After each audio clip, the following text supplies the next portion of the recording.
I'm Mrs. Natalie Watson, age 29, residing in a cozy apartment with my husband. Our 3-year marriage has generally been harmonious, though lately discontent has crept into my heart. It's not solely directed at my husband but also extends to his parents. The bond between my husband and his parents is strong, evidenced by our weekly visits to their home. Initially, I admired his filial devotion. However, during these visits, a recurring theme emerges: my in-laws' persistent inquiry. Natalie, when will you leave your job? A woman's place is in the home. Over time, my aversion to visiting their home deepened. I find fulfillment in my current job and wish to continue working for as long as possible, a sentiment I expressed to my husband even before we tied the knot. Yet when his parents berate me, my husband remains indifferent, avoiding eye contact as if the matter is inconsequential to him. The thought of going to my in-laws' place fills me with dread, prompting me to sometimes suggest to my husband, "Why don't you go alone?" Yet he insists, "My parents want to see you too," forcing me into accompanying him. Eventually, I surrendered to his persistence, resigning myself to the routine. Expressing my sentiments directly to his parents seemed daunting, fearing it might wound my husband's sentiments. Hence I found myself unable to articulate these thoughts to them, for fear of causing any distress to him. Instead, I resorted to smiling and deflecting their remarks whenever they arose. Though my husband's apathy troubled me, the inquiries from his parents about our childlessness irked me the most. While I cherish the idea of parenthood and the joy children bring, conceiving isn't a matter one can simply will into existence. It's a delicate process, not subject to mere desire. Initially, the notion of having a child solely to appease his parents baffled me. Frankly, I yearned for them to respect my boundaries and cease their incessant prodding. I confided in my husband about my feelings regarding this matter. His response was dismissive, assuring me, "Don't fret, you're just overthinking it," yet took no action. As my vexation mounted, fueled by both my husband's lack of support and my solitary struggle, a breaking point emerged when my mother-in-law uttered words that cut deep. With a callousness I couldn't fathom, she questioned, "Are you unable to conceive, given that you've yet to bear a child?" Adding to the distress, my father-in-law regarded me with suspicion, accusing, "Did you conceal your infertility and marry our son?" The accusation was a final straw. While I had endured their scrutiny with a smile, until then, I found my tolerance wearing thin. Confronting them, I declared, "I'm willing to pursue infertility treatment. In return, can you refrain from revisiting this topic?"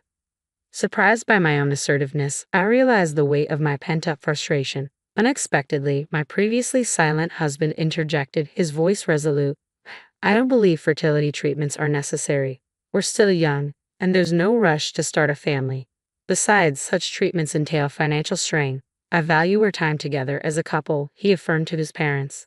At that moment, I interpreted my husband's words to align with my own desires, convincing myself that his consideration was genuine. One weekday, I took a day off from work and made my way to the gynecologist's office. Although the pressure from my in-laws about starting a family had lessened, I wanted certainty about my fertility status. Initially, I contemplated discussing the matter with my husband. However, his mood soared whenever the topic of infertility treatments arose, prompting me to handle the examination alone. The appointment concluded sooner than anticipated, and I secured a follow-up appointment for the results a week later. As I exited the office, my gaze met that of a pregnant woman seated in the waiting room. Familiar face halted me in my tracks. Sensing my recognition, she approached me. "Are you Natalie?" she inquired. Confirming our identities, we exchanged nods, realizing we were former classmates from elementary and middle school. Clara's swollen belly indicated she was nearing her due date. Having just completed her routine checkup, I'd offered to accompany her home. To my surprise, Clara lived in close proximity to my own residence. What astonished me even more was discovering that her husband and mine were colleagues at the same company. As we caught up on our lives and reminisced about our school days, my attention naturally gravitated towards Clara's pronounced belly. Sensing my curiosity, she extended an invitation. "Would you like to feel?" Hesitant, I inquired, "Is that all right?" With a warm smile, she reassured, "Of course." Gently, I placed my hand on Clara's abdomen. In my recollection, Claire boasted a slender figure with a trim waist, but now her body had blossomed with the presence of new life. A sense of awe washed over me as I realized there truly was a baby growing within her. As I kept my hand on her belly, I felt a faint fluttering beneath my fingertips. Startled, I glanced up at Claire. Did you feel that? I asked. Yes, it's been moving a lot lately, she confirmed, her expression radiant with maternal joy. In that moment, Claire exuded the aura of a contented mother-to-be. Before I could stop myself, the words slipped out, I'm envious. Instantly, I regretted my candidness, averting my gaze from Claire. Sensing my discomfort, Claire, attuned to others' emotions, gently probed, if I'm mistaken, I apologize, but is something troubling you? Reluctant at first, I hesitated to divulge my troubles. However, sensing Claire's sincerity, I realized I couldn't mask my feelings from her perceptive eyes. Thus, I opened up about the challenges I faced with my in-laws and the longing for children. Once I began sharing, the floodgates opened, and I poured out everything, even detailing the fertility tests I underwent earlier that day at the clinic. As I poured out my thoughts to Claire, a strange sense of relief mingled with lingering anxiety. Despite initial reservations, I found solace in confiding in her, perhaps driven by an urgent need to unburden myself after years of pent-up frustrations. Throughout my narrative, Claire simply nodded, offering a quiet, attentive presence. Upon concluding my tale, Claire remarked, You've shouldered this burden for so long. Your endurance is remarkable. If it were me, I might have severed ties with my in-laws. Reflecting on her words, I admitted, I hadn't realized the extent of my stress until now. Sharing with you has brought some relief, Claire, and knowing my husband supports me is a small comfort. Despite my attempt at levity, Claire's demeanor remained somber. I was taken aback by Claire's expression, unsure of the reason behind her solemn demeanor. Calling out her name, I urged her to share her thoughts. With evident reluctance, she finally spoke, her words laced with hesitation. It's regarding your husband. Perhaps, for now, it's best not to disclose the details of the tests, she murmured. Confusion clouded my thoughts as I blinked in disbelief at Claire's unexpected caution. I pressed her for an explanation, prompting her to reveal something utterly astonishing.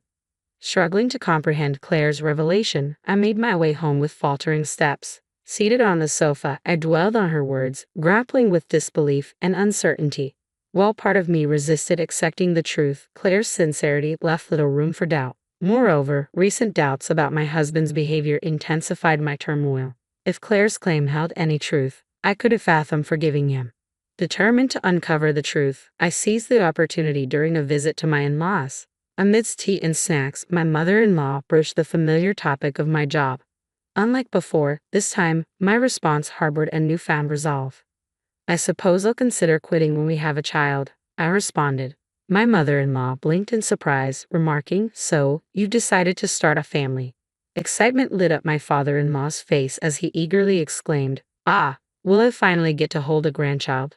However, my husband, after a brief glance at my expression, adopted a restrained demeanor, cautioning, Well, parenthood is a blessing, but timing is uncertain. As anticipated, my husband's reaction followed the script I had predicted. Meeting his gaze, I disclosed, Actually, I had a recent appointment with the gynecologist, presenting him with the results of my infertility test. The report indicates no issues, I informed him preemptively. I'm beginning to feel the desire for a child as well. Will you support me for the sake of your parents? My husband's gaze flickered between the test results and my face, his complexion flushing crimson as he erupted. I refuse to undergo any infertility treatments. I won't even get tested. His sudden outburst left his parents stunned, but I couldn't suppress my disappointment, realizing Claire's words were indeed true. By the way, do you know Mr. Howard? I inquired, noting my husband's surprised expression. With a sense of foreboding, I revealed what I had learned, awaiting his reaction. His wife happens to be a friend of mine. Apparently, you've been making disparaging remarks at work, claiming, My wife is defective, unable to conceive due to infertility. She's abandoned her femininity to focus solely on work, and I'm the pitiful one for marrying her. As I leveled him with a gaze icy with disappointment, my husband's lips quivered, his demeanor defensive. And what if it is true? He retorted, his tone laced with defiance. Who else would want someone like you? His words, filled with scorn, struck me like a blow, causing the warmth I once felt for him to dwindle. Maintaining my composure, I gestured towards the test results lying on the table. I've just proven there's no issue on my end, haven't I? I remarked calmly. Despite his silence, I couldn't shake off a nagging suspicion that had lingered in the recesses of my mind. Could it be that the problem lies with you? I ventured, voicing the troubling thought that had plagued me. Is that why you've adamantly refused infertility treatments and testing? At that moment, my previously silent mother-in-law interjected sharply. That's impossible. There's no way my son could have any issues. If there's a problem, it must be with you, she asserted vehemently, her face flushing with indignation. In a sudden burst of anger, she seized the test results from the table and declared, "These must be fabricated," before tearing them to shreds. My husband's initial surprise quickly gave way to alignment with his mother's sentiments. "Yeah, she's right. There's no way it could have any issues," he affirmed, joining in the accusatory chorus. With their combined blame raining down on me, I realized the futility of continuing the discussion. In a decisive move, I slammed the prepared divorce papers onto the table, signifying the end of our feudal union. "Then please proceed with the divorce, and perhaps you'll find a far superior wife than myself," I declared calmly, my resolve unwavering. In response, my husband retorted, "Yeah, that's right, I'll find someone much better than you," his words dripping with anger as they hastily filled out the divorce papers. Surprisingly, his parents offered no objection to his decision. As I watched dispassionately while the divorce papers were completed, a sense of liberation washed over me, realizing I was severing ties with the trio before me. Once the last signature was affixed, I swiftly snatched the papers, bidding a curt goodbye before swiftly departing from my in-laws' home. Though I thought I heard a voice calling after me, it was likely just my imagination. I swiftly made my way to City Hall and promptly filed the divorce papers. Within a matter of days, I efficiently relocated from the apartment we once shared to my company's dormitory, having long prepared for this inevitable step. Given that I was the sole lessee of the apartment, the transition proceeded without a hitch. As for my ex-husband's belongings, I packed them into cardboard boxes and arranged for them to be delivered to his parents' residence with payment upon receipt. Settling into my new life at the company dormitory, I was taken aback when I received a call from my ex-husband. Curious as to his intentions, I answered the phone, only to be met with a barrage of accusations. "Why did you file for divorce? And why did you vacate the apartment?" he demanded angrily. Perplexed by his sudden outcry, I responded calmly, "Let's not play games. You agreed to the divorce and signed the papers, didn't you? As for the apartment, I've moved out because it's no longer necessary, considering our divorce and my sole responsibility for the lease." Despite my attempts to reason with him, my ex-husband remained obstinate. "Revoke the divorce. Let's start anew with marriage papers. Where are you staying now?